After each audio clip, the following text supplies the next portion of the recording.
Hello guys, for today's vlog is going to Vermont, Doha. Let's go and join to us walking in the moonlight. Yeah. So yan guys, walking tayo. Dito tayo ngayon sa Lusail, Doha.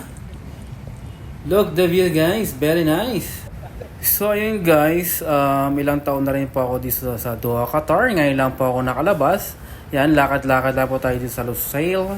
Almost 7 years ako dito sa Qatar. Ngayon lang po ako nakapaglakad-lakad dito sa Paramount Hotel, Doha. So ayun guys, tara samahan nyo ako maglakad-lakad tayo.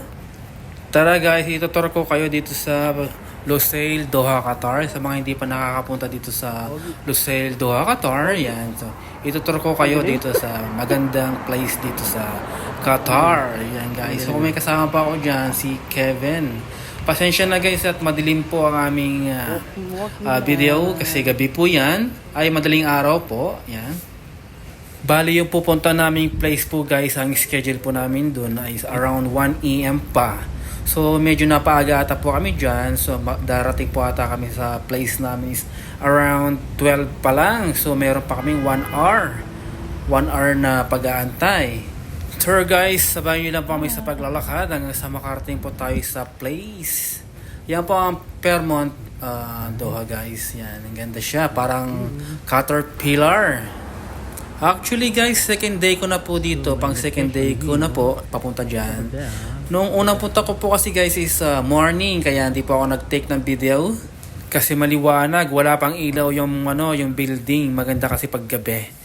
So yan guys, maaga pa kaming guys, dumating dyan. 1 hour pa ang pag-aantay namin. So naisipan namin maghanap ng mabilhan ng kopi. Going to buying something drink like coffee or karak. Yan, so just walking, yan. So yan guys, nakabili po kami ng karak. Yan, nandito na po kami sa aming location. Thanks for watching.